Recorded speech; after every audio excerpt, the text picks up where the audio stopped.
DS judicial academy Prayagraj Allahabad Bihar UPO की तैयारी करने वाले सभी छात्रों का इस यूट्यूब के माध्यम से स्वागत करती हैं।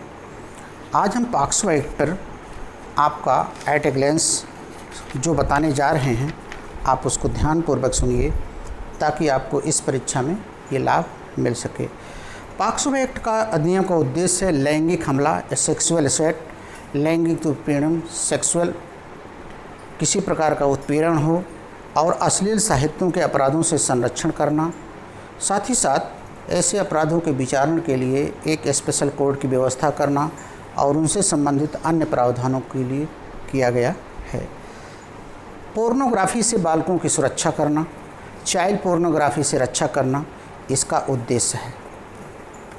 बालक संबंधी अश्लील साहित्य से बालक को सम्मिलित करते हुए लैंगिक संबंध बनाने के उद्देश्य से उनके आचरण को नियंत्रित करने के लिए उनके संबंध में दृश्य चित्रण इत्यादि के बारे में यह अधिनियम सुरक्षा प्रदान करता है।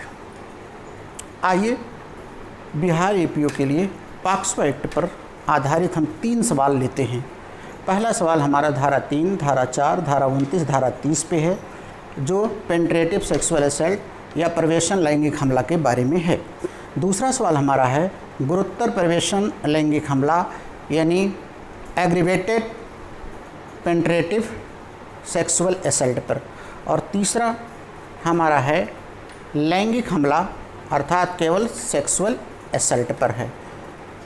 तो ये दोनों जो है ये पेनिट्रेटिव हैं। पेनिट्रेटिव मतलब शरीर के अंदर के बारे में है, और तीसरा ये जो लैंगिक हमला वाला अपराध है इसमें मात्र छूने तक का अपराध है, जैसे वेजाइना को छूना हो, पेनिस को छूना हो, ब्रेस्ट को छूना हो, बॉडी को छूना हो, ये छूने तक का है। लैंगिक हमला सेक्सुअल असॉल्ट है, ये पेनिट्रेटिव टाइप के हैं। तीनों सवालों को हम आपको बताने जा रहे हैं।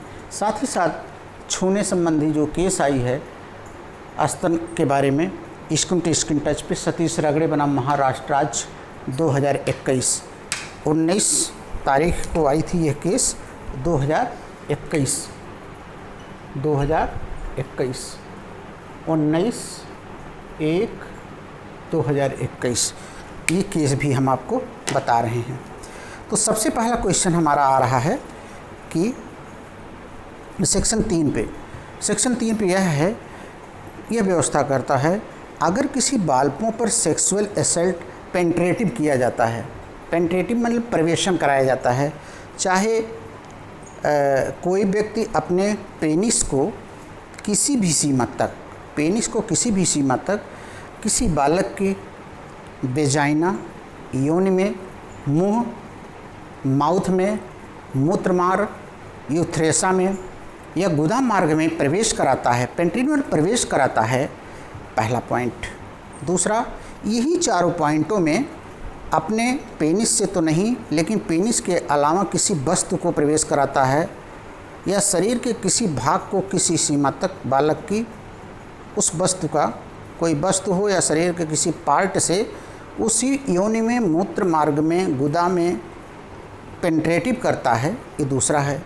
बालक के शरीर के किसी भाग के साथ ऐसा अभिचालन करता है जिससे कि वह बालक उसका वेजाइना, मूत्र मार्ग, गुदा मार्ग, शरीर के किसी भाग में यही चीज़ प्रवेश कर जाए, और बालक के ऐसे ही चारों पार्ट के वेजाइना, मूत्र मार्ग, एनस या गुदा मार्ग इनको अपने मुंह से टच करता है या वहाँ पर मुंह लगाता है। तो ये 4 प्रकार की जो चीज़ें हुई हैं, फिर वह सेक्शन 4 में ऐसी दशा में न्यूनतम 10 वर्ष के कारावास से दंडित किया जाएगा, जुर्माना भी देना होगा, और अगर 16 वर्ष से कम का बालक है तो फिर न्यूनतम कारावास 20 वर्ष या आजीवन हो सकता है। लेकिन एक मज़ेदार बात जो हम आपको पढ़ा रहे हैं, अगर सेक्शन 3 में कोई अपराध किसी अभियुक्त के द्वारा किया जाता है तो सेक्शन 19 में व्यवस्था है कि प्रोसिक्यूशन जो भी बातें न्यायालय के समक्ष स्थापित करेगा, न्यायालय उसके बारे में सेल्फ प्रिज्यूम करेगा।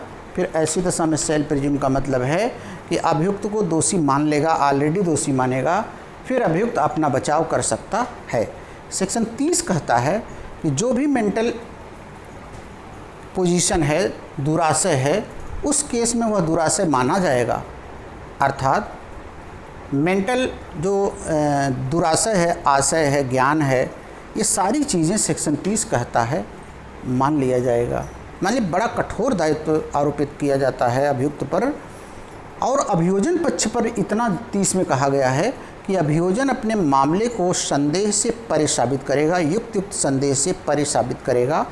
स्पष्ट रूप से इस सेक्शन में लिख दिया गया है, जो कभी केवल जूरिस्प्रूडेंशियल इंटरप्रिटेशन होता था। तो ये आपके पास है। फिर इस पर केस आई है 2017 में राजेश बनाम स्टेट ऑफ एमपी, जिसमें 7 वर्ष की बालिका के साथ बलात्कार हुआ, अप्राकृतिक मैथुन हुआ, 32 चोटें कारित की गई। अभियुक्त को इस सेक्शन में दोषी माना गया। जमील बनाम स्टेट ऑफ महाराष्ट्र 2007 की केस आई। अभियुक्त 6 वर्षीय बालिका के साथ गुदा मैथुन किया, अप्राकृतिक अपराध माना गया और पॉक्सो एक्ट को प्रवेशन हमले की संज्ञा उसमें दी गई। टट्टू लोधी बनाम स्टेट ऑफ मध्य प्रदेश 2016, इसमें एक 27 वर्षीय अभियुक्त ने 7 वर्षीय बालिका के साथ लैंगिक प्रवेशन यानी बलात्कार किया। उसे इस केस में सेक्शन 3/4 में दोषी माना गया। अब हम आते हैं सेक्शन 5 में।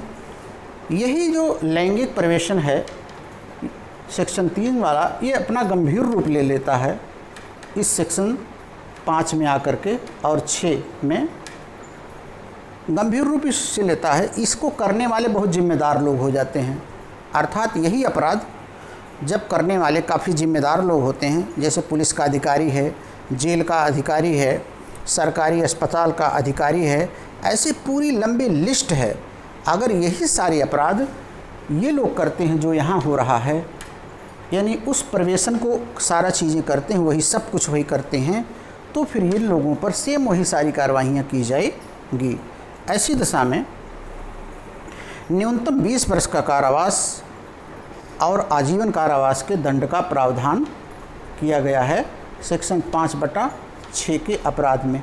इसमें भी सेक्शन 29 में पॉक्सो एक्ट में जो सबूत का भार है उसके बारे में प्रावधान किया गया है कि न्यायालय मान लेगा कि आपका वही सारा सेल प्रिज्यूम मानेगा, 29 में सेल प्रिज्यूम मानेगा और अभियुक्त को अपना बचाव साबित करने के लिए कह सकेगा, अपना बचाव साबित करिए। सेक्शन 3 में मेंटल स्टेटस अभियुक्त की मानी जाएगी, अपनी मेंटल स्टेटस यानी दुराशय उसका माना जाएगा, और अभियोजन को इतना है ज़रूर कि युक्त संदेह से परे मामले को साबित करना पड़ेगा सेक्शन 3 में। ये सेक्शन 5/6 का ऑफेंस आपने देखा। अब आते हैं सेक्शन 7 और 8 के बारे में, जो बड़ा ही महत्वपूर्ण सेक्शन है। लैंगिक हमला, इस केस में पेंट्रेशन नहीं होता, अंदर प्रवेश नहीं किया जाता है, लेकिन सेक्सुअल असल्ट में क्या काम करते हैं, वही वेजाइना, वही पेनिस, वही एनस या उसी स्तन को केवल टच किया जाता है। अगर वेजाइना को टच किया जाता है, लिंग को छुआ जाता है, स्तन को टच किया जाता है, इस प्रकार का छूना स्पष्ट रूप से स्त्री के या बच्चे के स्पर्श करना, उनकी मॉडेस्टी को चैलेंज करना होता है। तो किसी अन्य व्यक्ति को छूने के लिए तैयार करना, चाहे खुद भी छूइए या दूसरे से उसको टच करवाइए, भाई आप छूइए, मुझे कोरोना में नहीं छूँगा। तो ऐसी दशा में स्पर्श करना वस्तुतः यह प्रवेशन लैंगिक हमले के पूर्व की स्थिति होती है। संक्षेप में धारा 7 लैंगिक हमले के बारे में, सेक्सुअल असल्ट के बारे में प्रावधान करती है। लैंगिक हमले का मतलब है किसी बालक की योनि यानी वेजाइना को, लिंग यानी पेनिस को, गुदा यानी एनस को, स्तन यानी ब्रेस्ट को जब कोई छूता है खुद अपने हाथों या दूसरे को कहता है टच करने के लिए, तो इस प्रकार का बालक के उपरोक्त अंगों को छूना वस्तुतः एक प्रकार का अपराध है, जो 7 में परिभाषित और धारा 8 में दंडनीय है। वस्तुतः जो पेंट्रेटिव सेक्सुअल असल्ट होते हैं, अंदर जाने आपके बॉडी के अंदर प्रवेश करने के लिए लिंग को किए जाते हैं या फिंगर को किए जाते हैं या पेन को किए जाते हैं, उसके पहले जो छुआ जाता है, टच किया जाता है, उस टच करने को सेक्शन 7 में अपराध घोषित किया गया है। 2012 में यह एक्ट बनाया, लेकिन उसके पहले KPS गिल बनाम श्रीमती रूपन देवल बजाज की केस में इस को अपराध माना गया था। 509 में अश्लीलता माना गया था। प्रेमिया उर्फ प्रेम प्रकाश बनाम स्टेट ऑफ राजस्थान 2009, जहां पर पीड़िता की घाघरे को उठाए जाने को स्त्री की लज्जा का भंग माना गया। पीड़िता का घाघरा उठाया गया, उसे अपराध माना गया।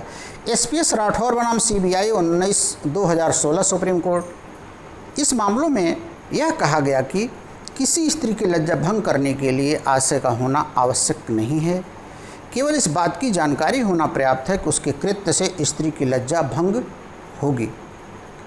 Mayor knowledge that modesty of a women is likely to be outrage is sufficient without any deliberate intention of having such outrage alone for its object। Shrimati Pushpa Ganediwala. Justice Pushpa Ganediwala Bombay high court ने सतीश रगड़े बनाम महाराष्ट्र राज्य की केस में 19/1/2021 को यह फैसला दिया कि अगर कोई व्यक्ति किसी स्तन के पार्ट को टच करता है और कपड़े के ऊपर से टच करता है तो उसे स्किन टू स्किन टच ना मानते हुए उन्होंने उसे पास्को एक्ट से बाहर किया और सेक्शन 7 और 8 में आने वाली केस नहीं माना, जिसे सुप्रीम कोर्ट ने स्टे कर दिया। कहा कि इस प्रकार का जजमेंट स्त्री के सम्मान के खिलाफ है, इसलिए ऐसे जजमेंट को नहीं होना चाहिए। सेक्शन 7 में किए गए अपराधों के लिए न्यूनतम 3 वर्ष का कारावास, मैक्सिमम 5 वर्ष का कारावास दिया जाएगा। साथ ही साथ जुर्माने का भी प्रावधान है। तो इस तरीके से आपको मैंने सेक्शन 3, 4, 29, 30, इसमें भी 29, 30 अप्लाई करेगा। 29 का मतलब है कि न्यायालय ऐसे अपराध के होने की प्रिजम्पशन करेगा, शैल प्रिज्यूम, और अभियुक्त को अपना बचाव साबित करने के लिए, खंडन करने के लिए पूरा अवसर दिया जाएगा। और सेक्शन 30 में है मेंसुरिया मानी जाएगी कि वही मेंसुरिया उस अभियुक्त की है जो मेंसुरिया यहाँ पर थी। अर्थात अगर अपने वह मुंह को वेजाइना से टच कराया है, अपने फिंगर को टच कराया है, तो माना जाएगा कि मॉडेस्टी को चैलेंज करने के लिए कराया है। अब वह साबित कर दे कि हमने मुंह को टच कराया था इनके मुंह से या इनके इससे, इसका कोई रीज़न था, जैसे कोई डॉक्टरी पर्पज़ रहा हो, इसलिए कोई चीज़ टच अगर कराया जाता है तो फिर उसको यहाँ पर बचाव दिया जा सकता है। तो पॉक्सो एक्ट के ये 3 सवाल हम आपको बता रहे हैं। इन तीनों सवालों को आप तैयार करिए, शेष अगले वीडियो में बताएंगे। सभी छात्रों को बहुत बहुत शुभकामनाएं। साथ ही साथ एक बात और आपको बता दें, ऑनलाइन की क्लास हमारी बिहार APO के लिए कंप्लीट चल रही है, जिसका 31 तारीख से चल रही है, और एक सारे क्लास की कंप्लीट वीडियो 31 से लेकर आज तक हमारे ऐप पे लोड है। कोई भी लड़का एडमिशन ले करके मात्र 1000 में सारा पिछले क्लास का वीडियो देख सकता है, और अगले पूरे सारे क्लास जितनी हैं जो 15 तक चलेंगी वो क्लास भी कर सकता है। मात्र 1000 रुपये में सारे क्लास के कंप्लीट 2-2, 2.5 घंटे की क्लास है। पूरा वीडियो हमारे ऐप पे DS जुडिशियल एकेडमी का ऐप है, प्ले स्टोर से आप लोड कर लीजिए। 1000 रुपये आप हमारे पास भेजिए, चाहे गूगल पे से, चाहे फ़ोनपे से, चाहे पेटीएम से, और उसको भेज करके फिर हमें हमारे व्हाट्सएप पे इन्फॉर्म कर दीजिए इस नंबर पे, और उस क्लास को आप करिए। आपकी सफलता में पूरा सहयोग करेंगे, जिसमें उसमें IPC, CRPC, evidence, minor act के सारे क्वेश्चनों का पूरा हल है। 6 एक्ट के हल है। डेली 5 क्वेश्चन का आंसर उस पे जा रहा है। आप उसको अटेंड करके पूरा लाभ ले सकते हैं। सभी छात्रों को बहुत बहुत धन्यवाद।